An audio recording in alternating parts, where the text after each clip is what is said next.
What's going on, everybody? It's Das here. So the stock market had another strong day today. What do you know? S&P 500 up 23 points, up 0.7%. The Dow Jones up 160 points, up 0.6%. And the Nasdaq also went up 0.6%, up 70 points. And the markets today were led by the small caps as the Russell 2000 went up about 14 points, up about 0.9%. So in this video, we're going to be talking more about the stock market, breaking down some technicals here, going over the top stocks that I'm looking to buy as we're getting into the month of September here in 2020. And I also want to go over whether or not I see the stock market going higher from here. I know we're at all-time highs. I know it sounds crazy, but as we got this new Fed approach to inflation, the stock market reacted positively to this. This was kind of like a green light for the stock market, and I want to go deeper into why this new policy could end up shooting up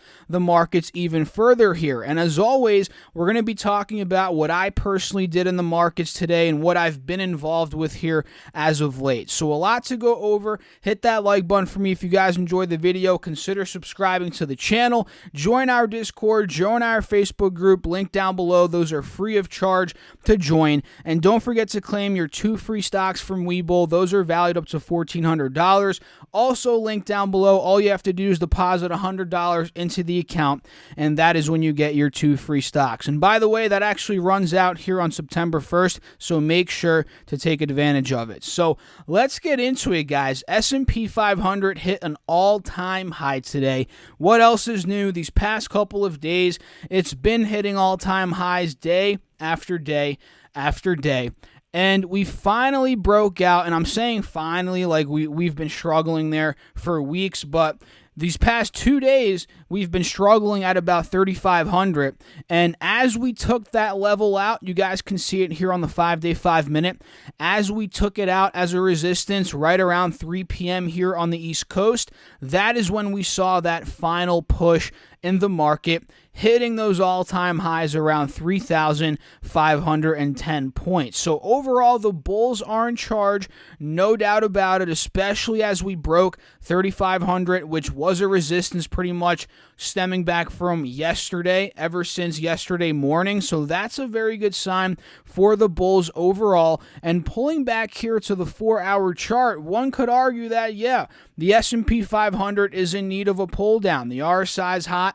It's pretty much off the page. You guys can see it's over 70. It's over 80. It's getting close to 90 now. So the S&P 500 and the markets in general, they could also be in need of a pull down here before they end up going higher thanks to this Fed policy. So I could see the S&P maybe pulling down 3420, 3450. Don't be surprised, guys, if that does happen. I mean, right around this 50 SMA on this 4-hour chart, this could be a very strong level of support on the S&P 500. And same thing here with the Dow Jones. I mean, the Dow Jones is overbought. We broke out of 27,500, big resistance. We broke out of 28,200, another big level of resistance. Now we're trading in between this channel from where we are now, 28,500, to the all-time highs. So, I mean, at this point, as the RSI is overbought, I would love to see the Dow maybe pull down to 28,300, maybe retest that level as a support right around this 50 SMA on the 4-hour chart. Then from there, we could maybe make our way to all-time highs, which from there up to all-time highs, that would only be around a 4% move for the Dow, and that could definitely happen in the next couple weeks/months, at least in my opinion. So watch out for 28,200. That could end up serving as a support. And you guys know a lot of craziness has been going down here with the Dow. I mean, Exxon was kicked out. We had, who else was kicked out? Raytheon was kicked out. Another one, I forget off the top of my head, was kicked out of the Dow, but we had Salesforce added into the Dow. We had Honeywell added into the Dow, another company as well. So a lot of movement here in the Dow 30, and it's pretty interesting, right? And in terms of tech was up and down today. Netflix was red. Microsoft, Google did very well. Facebook was green, but barely, up only 44 cents. Amazon was up $1.80, which for a $3,400 stock, that's pretty much nothing. So flat there for Amazon. And Apple actually closed the day under $500 at about $499. So tech didn't crush it today, but either way, it was up 0.6%, which is strong at the end of the day. And we can see just under 12,000 is where we closed, and we're not at an all-time high, and we're very clearly still under the resistance from yesterday's session, which was an all-time high, right around 12,047. So at this point, we're just squeezing into this wedge. I mean, you guys can see it here on the 5-day, 5-minute. We're making higher highs, but we're failing, or actually, no, we're making higher lows, but we're failing to make that higher high, again, because 12,000 is acting as a resistance. So for this upcoming week, watch for that breakout out of 12,050. That could be obviously a bullish move that could bring the NASDAQ even higher. But like I said with the S&P, the Dow, the NASDAQ's overbought. I mean, the S&P, the Dow's overbought. It's the same thing here with the NASDAQ. RSI is ridiculous. It's at 80. We haven't seen a significant pull down here since the beginning of August. So I would love to see a pull down on the NASDAQ, maybe mid 11,000s, right around this 50 SMA here on this 4-hour chart. That would be healthy. From there, I might consider maybe a position in QQQ. This is an ETF that tracks the NASDAQ. It is not leveraged. It simply just tracks the NASDAQ straight up. Or we could end up doing TQQQ, which is leveraged. It's 3x leveraged, right? It goes up 3 times whatever the NASDAQ is going up. So these are some opportunities in my head the next time the NASDAQ does pull down. And let me get this straight to you guys. It will pull down. Don't think stocks, indexes just go up every day. It's not reality. It will pull down. The question is, when? And you have to be prepared. This is why we have to have cash on the sidelines. This is why I have a good amount of cash on the sidelines right now, because I'm in a mode where, yeah, I have open positions. I'm playing offense, but the markets are a bit overbought, like I've been saying, and I want to have cash ready to go on the next pull down. And this will segue into what I mentioned earlier and what we got in terms of news from the Fed, Jerome Powell.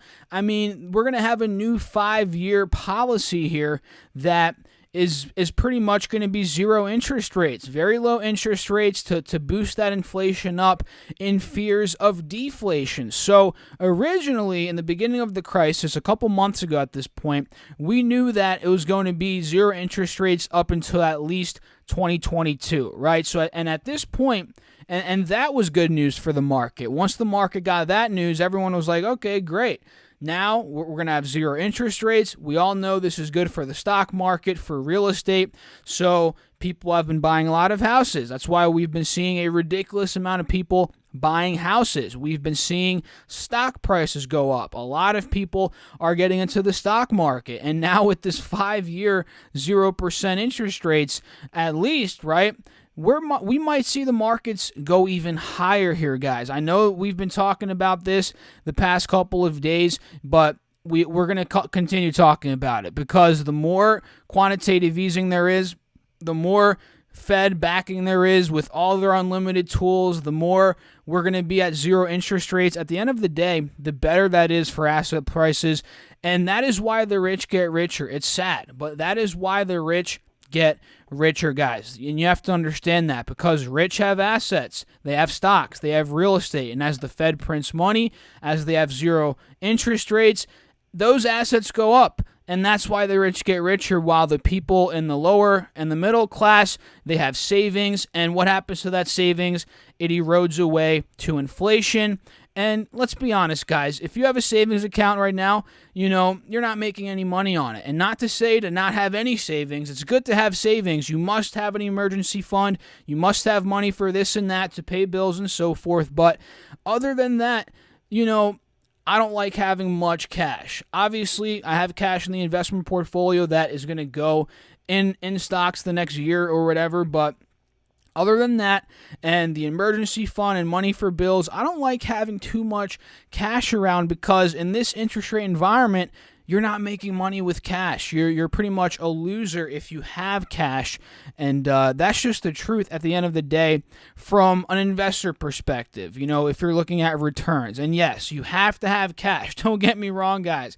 I have cash ready to go, but if you're one of these people that's scared to invest for years on end during a zero interest rate environment, what I'm trying to get the point is you're going to be losing because your money has a lot more potential in assets rather than a savings account, which you're losing money with. So overall, the markets, it's crazy to say, but they could go higher with this new policy, and I think they will go higher. And I'm really just going to continue investing the same way. I mean, nothing's really changing long-term wise. I'm going to continue dollar cost averaging. I'm going to continue buying into companies that I believe in for the long term. And for trading, I mean, it doesn't change much for trading, to be honest, because if you're in and out all the time, you just ride the trend. And if the Fed does this, the Fed does that, it just creates more volatility and more money-making opportunities. So it's a win-win scenario for me, at least, and I'd love to know what you guys have to think down below about the markets, the Fed,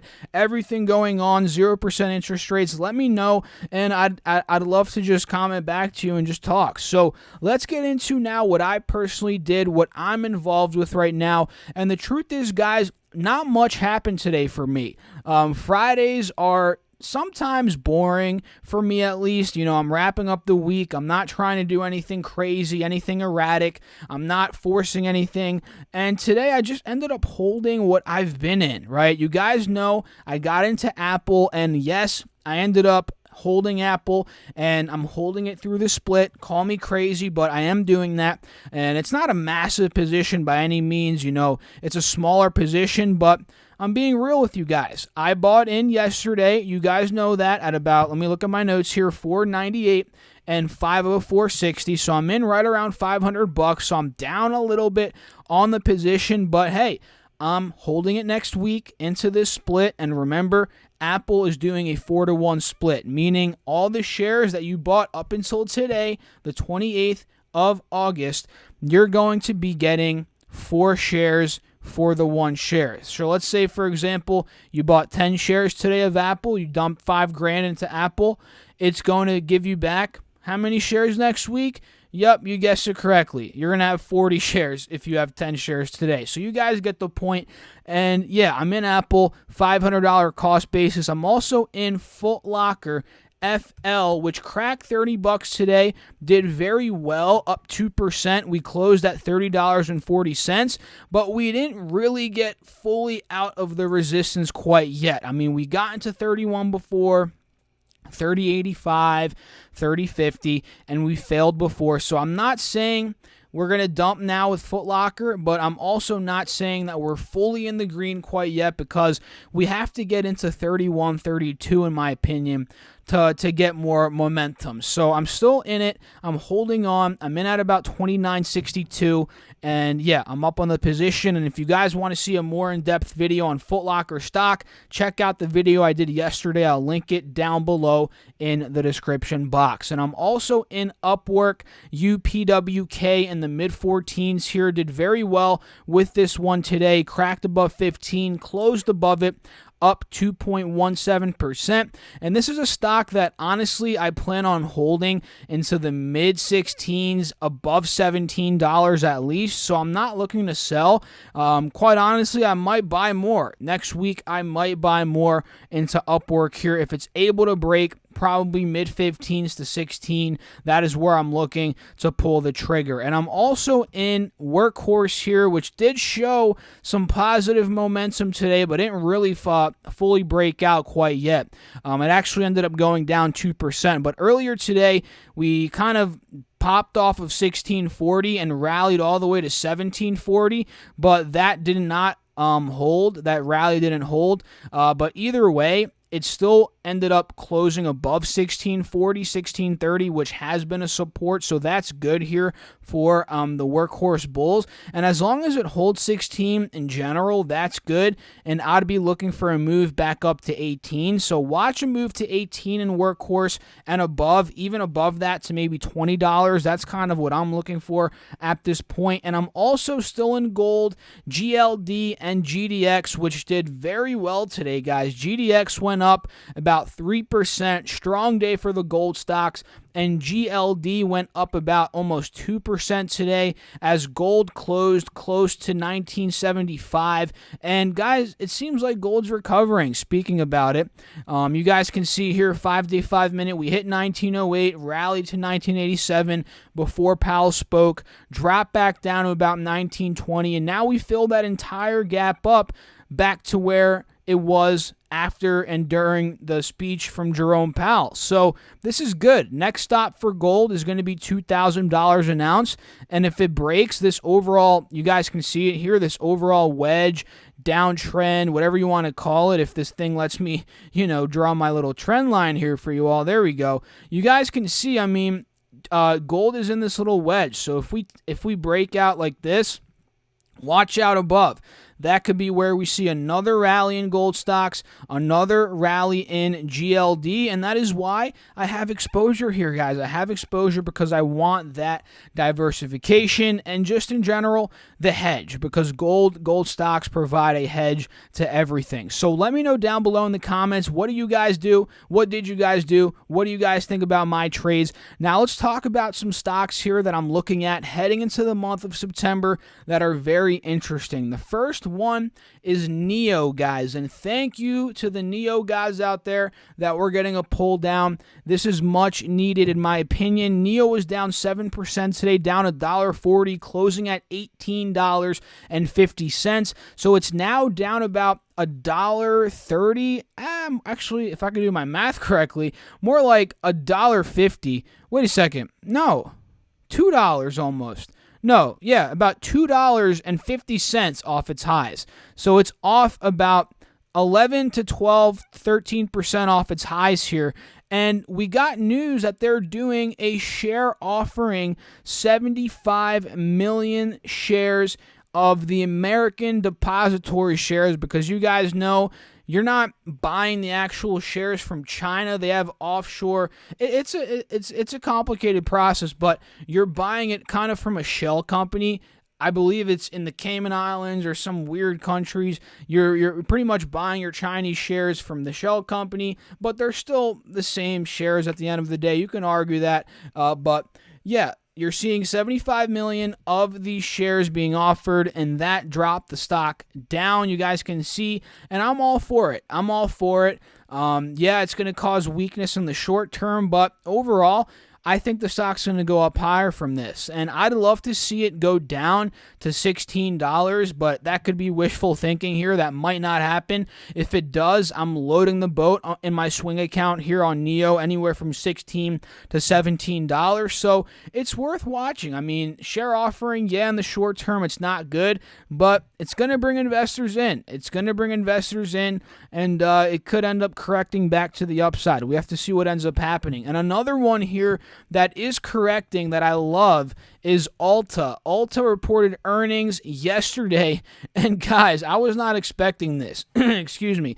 Ulta went from $220 all the way up to $270. That's a $50 increase, and that's on EPS of 14 cents, 14 cents versus 6 cents. So they beat on EPS, and revenue came in at $1.23 billion, and the sales from e-commerce increased by over 200% year over year. So a massive move in Ulta. And you guys that have been following the channel, you know that I've been talking a lot about Ulta in the 190s, 200s, 220. So I'm very, very happy about this move.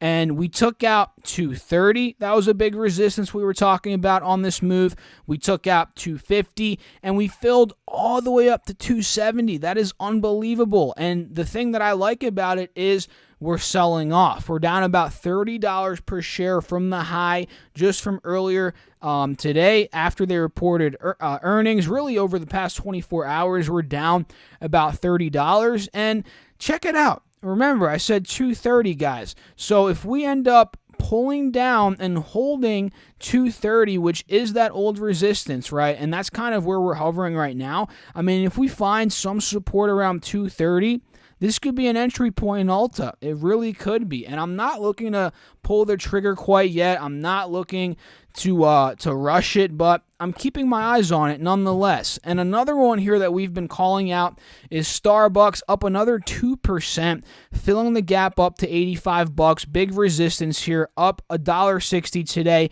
and it's pretty overbought, no doubt about it. But I think if we could break 85, we're going to see another leg up in Starbucks. Maybe not right away. I mean, again, it is overbought. It hasn't pulled down recently too much, and we might be in store for a pull down, but either way, I'm watching 85. If 85 can hold for a couple days, maybe we end up rallying straight up to 90. You know, this is what Starbucks is capable of, and I've been on record saying, you know, as the economy here in the States opens up, as things get back to normal, I think Starbucks is going to rally up.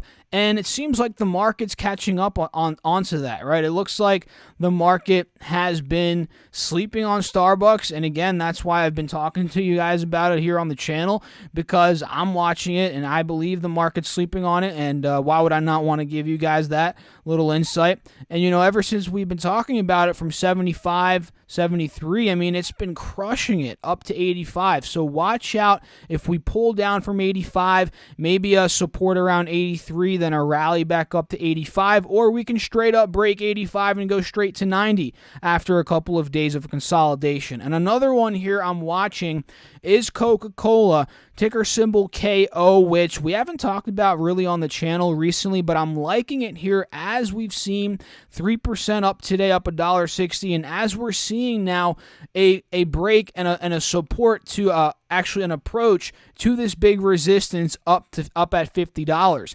I think $50, if it breaks, I mean, Coca-Cola here has a lot of potential to get back to the mid-50s, and heck, maybe not mid-50s, but maybe like $53, $52, right around this old support. Maybe we fill that gap up, and that could be roughly from $50 to 53, right around a 5% move. So watch out for Coca-Cola here, ticker symbol KO. And another one here which has been crushing it is Mastercard, ticker symbol MA, up 2.8% today, up $10, guys. And this one, I'm not looking to buy into it quite yet, quite honestly, because it's overbought. 370 is an all-time high. You know, we might want to see a pull down first to about 340, but I'm liking it either way because I've been buying into it, guys. If you guys follow my M1 Finance portfolio, you know that I've been buying into Mastercard since around 280, 290 to about 300. So this one, I'm loving it. I own it. I would love to see a pull down to add more. And once it does, right around 340, 350, I would love to add more there. So a couple different ones. Other ones here, Cake, CAKE, up 8%, filling that entire gap up to $30 like we've been talking about here on the channel. I'm loving it. So now I'm looking to see if Cake is able to hold 30 as a new support and maybe start to rally up to the mid-30s, or if we pull down, maybe test $28, we could end up entering there on the dip. We'll see what happens. And another one is Beyond Meat, up about, I think yesterday, about a couple percentage points. Today it was down about 1%, but either way, I'm looking at it anywhere above 135, above 140 as a potential buy, as I do see potential for it to get back up to the 150s and 160s from there. And the last one here is good old Tesla, guys. And Tesla and Apple, like we talked about earlier, they're both splitting on Monday. So Monday, Tesla's going to do a 5-to-1, so it's going to go from 2,200 to about what?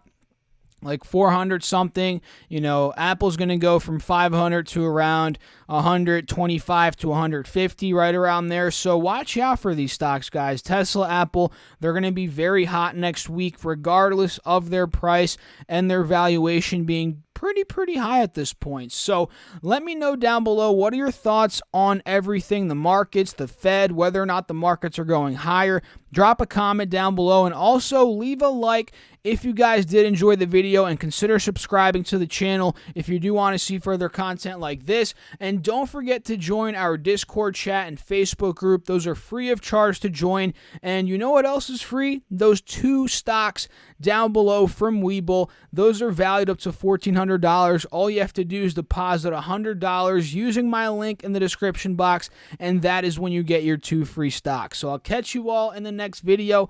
Thanks for watching. As always, stay safe out there, guys. Have a fantastic weekend. Peace out.